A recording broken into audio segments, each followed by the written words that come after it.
If your vision is to be a CFA charter holder someday, then today is the day you learn all the execution strategies. We have a very interesting session today with Rob Langrick, who's the Chief Product Advocate at CFA Institute. Thank you for doing this, Rob. It's a pleasure. Nice to be here, Utkarsh. All right, so today's session, we're going to break it down in three parts.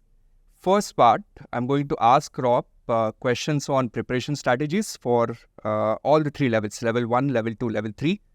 Once that is done, then we have a very interesting piece where Rob will actually be solving some CFA level 1 questions with us and giving us tips on how to think about them.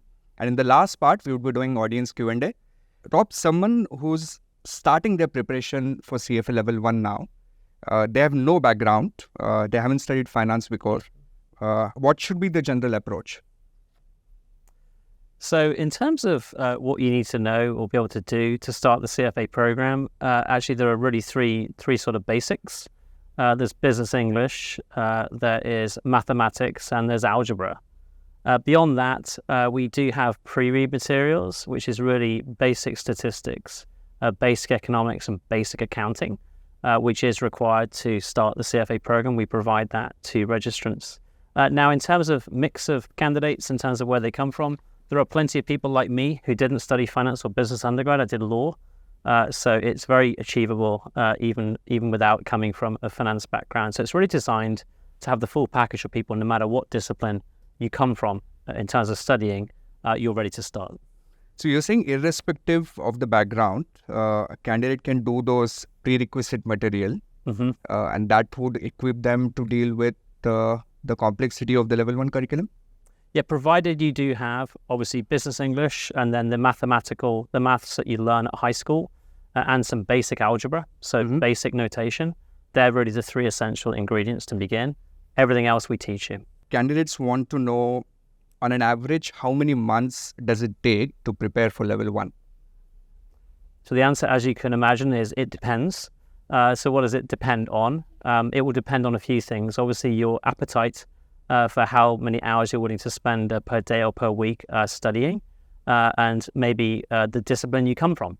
So, for example, if you are a finance major at university or a BCom, then maybe slightly less time will be required, whereas if you're liberal arts or humanities, maybe slightly more time.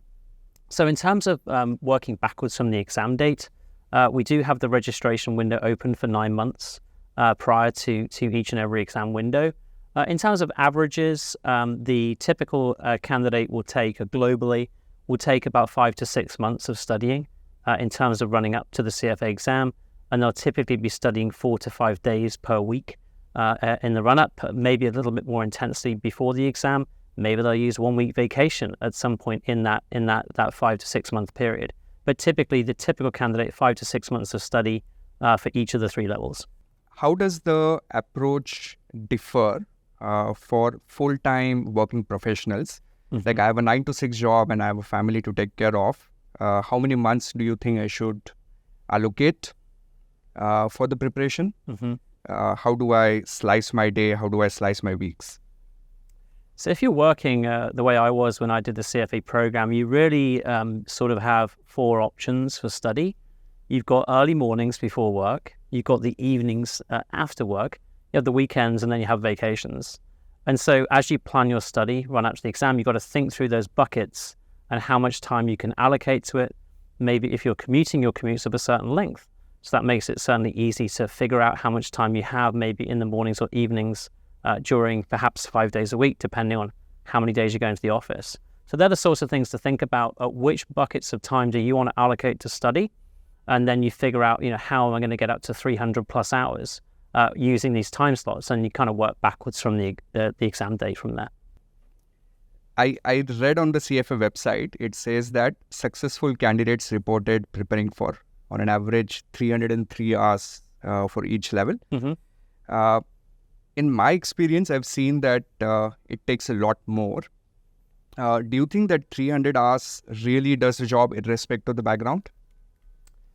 Well, the 303 hours, remember, is an average, meaning there's a big spread around that time frame. And so think of it like a curve, a bell curve. And so there are certainly people who spend a lot less time than that. And there are some that spend more time than 303 hours because it's that kind of bell curve. And so it really does depend on the background of the individuals there. I would say people using prep providers, there may be a difference there as well. It depends. What I will say is, which is consistent around the world, when we look at our data, what we find is that when someone's spent at least 200 hours studying, the chance of them passing the exam goes up significantly. And after they've done so many questions as well. So the two real critical factors are how long have you spent studying in seat time and how many questions have you done. They're really the critical drivers as opposed to, how many months have you been studying for. In fact, one of the biggest mistakes we see people make is they'll, get the curriculum, they'll read it without doing questions, maybe read it twice. That's a big mistake because remember, the actual exam format is questions, not curriculum. And so the thing we see people are doing, the mistake people will make is spend too long reading the curriculum and too short a time doing questions. Another small mistake we sometimes see is people not doing the mock exams that we provide. That's probably the best thing you can possibly do towards the end of study. So I highly recommend taking advantage of that opportunity. How much time do you think I should spend learning through the material? And how much of time should I save so that I can practice questions and mocks towards the end? I would definitely I'd segment that answer a little bit. So I'd definitely think very carefully about the mocks at the end. Let me explain why. That's the real deal. When you're doing mock exams, you're simulating the actual exam that you need to pass. And so what I'd recommend doing there with that time is really think about each mock exam that you have access to, can be from various sources, by the way. And actually, I would recommend spending 1 day per mock exam in the run-up to the exam. Why 1 day? Simulate the full exam with the mock exam, and then look very carefully at all questions and answers and explanations, even if you got the question right. Because sometimes you don't know why you got the question right. And so it's almost part of your learning doing the mock exam. So depending on how many mocks you have, let's say you have 2 mock exams or 4 or 6 or whatever the number is, take each day and work backwards there. And now let's calculate the split. Now we've removed that from the equation, right? Interesting. And when you do that, I'd say the optimal mix is actually about spending half your time doing questions and half reading the curriculum. And remember, the curriculum is packed with questions itself. That includes the half we're talking about here. Because at the end of the day, the exam is a series of questions. And so you're getting practice for the exam only when you're doing questions. So yeah, some people spend a 75-25 split, reading versus questions. We would advocate for a 50-50 split before you come onto the mock exams in the days before the exam. Typically, candidates don't think this way. Let's say if I'm preparing for a 6-month cycle, a lot of times the way candidates would think about it is, let me get through the curriculum, maybe spend 5 months, and then get into the mocks and the question solving in the last 1 month. Whereas what you're advocating is to do a 50-50, so maybe a 3-month type of split. Yeah, so one of the big decisions you make actually when you study for the CFA exam, we call it learning archetypes. What it means is the configuration of learning you have, which you pretty much said at the beginning. And that can be based on word of mouth. People might have had a great experience learning Utkarsh, or people might just say, no, I'll just use the curriculum that comes with registration. You'll make a choice up front. And so really then you've got to think about the materials you have access to and really then think about how to do it. And so once you've even made that decision, you have further decisions to make as well. So for example, are you just going to read the curriculum in a straight line once or even twice? We'd recommend against that. So we'd recommend doing the questions while you're reading the curriculum. And so certainly that's something to consider. So really the kind of style with which you study is quite important. It can be quite personal as well. Obviously, you're going to give great advice in terms of what you've seen work. But really, the thing is up front, you've got to make decisions about how you're going to study. And it's a really important part. And obviously, getting advice from you is very powerful. But really, that should absolutely dictate as well how you're going to plan the study plan. For all the CFA candidates across the 3 level, the thing that everyone fears, even the level 2 and level 3 candidates, is how do you deal with ethics, right? And even my experience, I don't think I scored really well on the level 1 ethics test. And typical feedback is I look at the 3 options and all the options look the same. So what tips do you have for candidates to prepare for ethics as a subject in particular? Well, the reason perhaps that everything looks the same is ethics is all about fine distinctions. And that's really the essence of what we're testing, because ethical issues in the office are all often about fine distinctions as well. So how do you come at that? Well, a couple of tips for you. Definitely consume every single question you have access to on ethics, because you're going to learn about many of the fine distinctions, which are the kind of the pathway to success with ethics, certainly. So read the curriculum very carefully, clearly. Do every question available in the official curriculum, of course, in Prep Provider as well. Take full advantage of that. And the way I think about it as well, I kind of came at it memorizing a series of but statements, because often these fine distinctions come in pairs. Like, you don't need to kind of sacrifice your family life for the CFA program, but you mustn't deny commercial opportunities to your employer, for example. Or, you're allowed to say you passed the CFA exam in 3 successive years, but you're not allowed to exaggerate the meaning of that. So that's quite a nice way to differentiate. And often there'll be questions that really test that distinction as well. So really think about it as a series of fine distinctions. It's not something you can quickly go through and master. That's not the way the questions are going to test you. And then some trick is to consider the things that kind of go in pairs throughout ethics. There's a lot of confusion with those required versus recommended pieces. How does one deal with that? Like, am I expected to memorize what is required versus what is recommended? Yeah, I mean, the answer is very, very carefully. Pay attention to that. That is exactly an example of a fine distinction that you'll see in the questions in the curriculum. You'll see are frequently tested. So those things are important. What I would recommend is go through all the official questions we provide to you. You'll actually learn the sort of the style in which we ask questions. And yeah, very often the question answers will hinge on you knowing the difference between a required and recommended procedures. Let's say I take level 1 exams, I do good there, get a decent score. Now I start with level 2. Do I need to completely change my preparation strategy?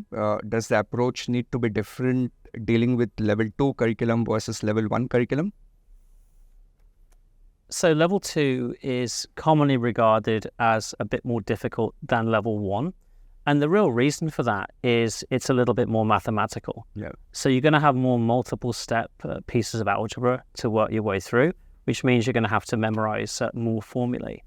I would say, funnily enough, the exam itself is quite similar. So it is 22 vignettes with 4 questions each, for a total of 88 questions, which is less than 180 questions at level 1. Yeah. But at the end of the day, it's 88 multiple choice questions. And when you think about it, when you go through those vignettes, what you'll realize is they really are standalone questions, and you kind of go through them successively. I would say one tip for you, by the way, is to one tip I think has worked really well for me. I often sit our exams just to test the quality and so on. Is don't drown in the vignette. I actually recommend not reading the vignette at first, which might sound strange. Yeah. Read the question stem first. Yes. And then read the vignette. Absolutely. Because often you'll find you can waste time, and you actually get to the answer quickly, and actually save time by reading the question stem before you look at the vignette, and then keep going back and forth as you go through those 4 questions. Yeah. Yeah, but from a learning perspective, do you recommend doing anything differently at level 2? Do you believe that level 2 is the most difficult level across the 3 levels? I think it's personal. I would say the mode bucket of people would say yes, it's the most difficult level. But however, if you look at historic pass rates, you see that the pass rate has been lower quite regularly for level 1 than level 2. Yeah. And so there are different opinions there. Some people find level 3 more difficult because you're getting away from multiple choice for that group, half the exam. What is it? So yes, I think there are differences, and I think it's a bit personal. But me personally, I found level 2 the hardest when I went through the CFA program. Now, level 3 has constructed responses where candidates are, like, when I took the exams, we were expected to write. We had an AM and PM session. So it was 3 hours of just writing. Now candidates have to type, but it's still the format is same. Does it change the orientation of the exams completely and even the preparation strategy? Yeah, I often go back to my old notes from level 3 or 2002. I don't think it changes fundamentally your preparation strategy, because at the end of the day, you're going to have a question with no help in a room with test security, and you're going to have to answer it. And actually, I don't really think of them as essay questions. I think of them as short response questions based on prompts. So essay is a word we're kind of moving away from it. They scare people for unduly because that's not really what we require. But in terms of prep strategy, obviously you don't have three choices anymore. So you actually, you have nothing to kind of latch onto. You can't roll the dice anymore the way you could at level 1, level 2 on a multiple choice question.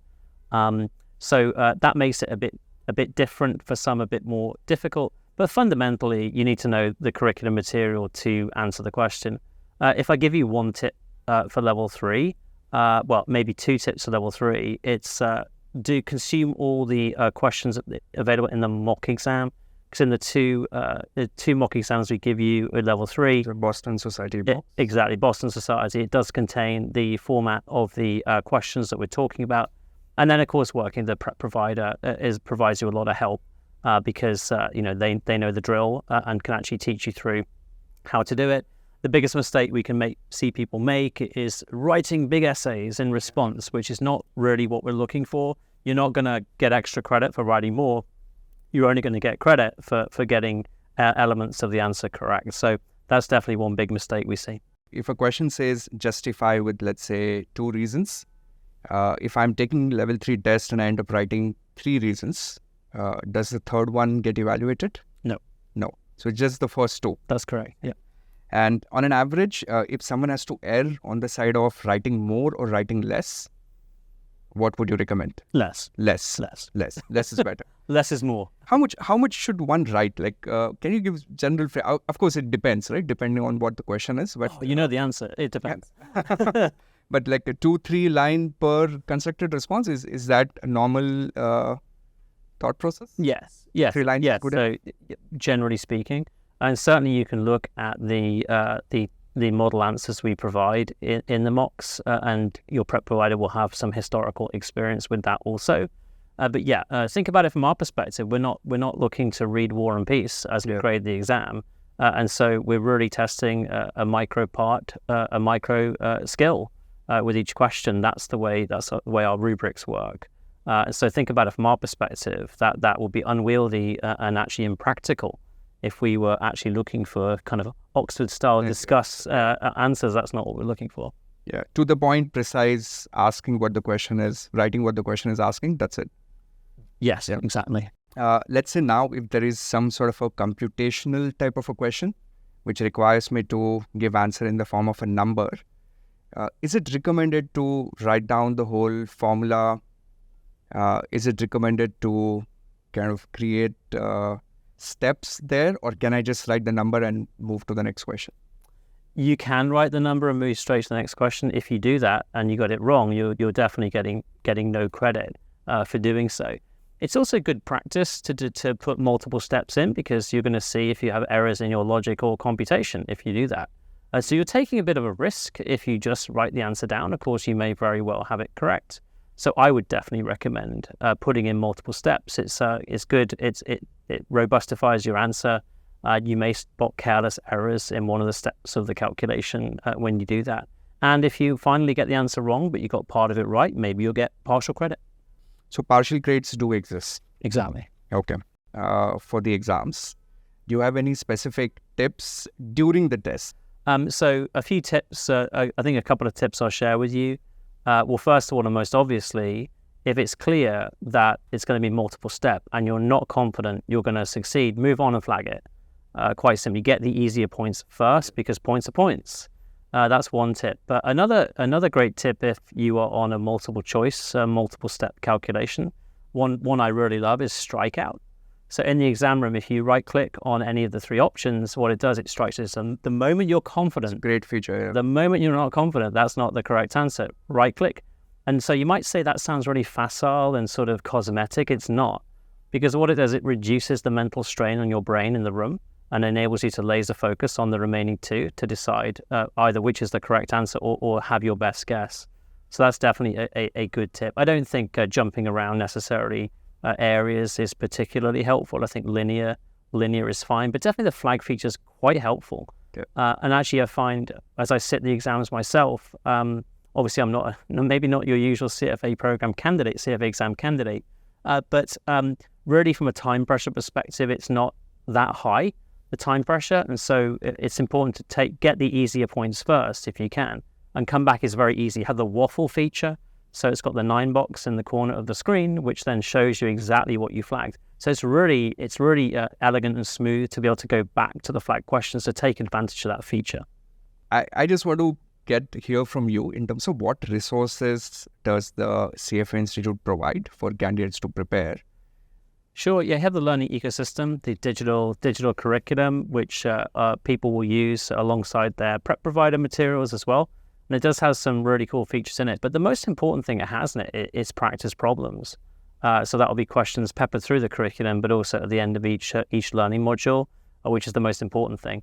The most important thing in there, in my opinion, and actually the most popular thing we offer is mock exams. And so absolutely make sure you do both mock exams we provide with your registration before the exam. It's really no regrets, and it's really helpful to simulate the exam scenario.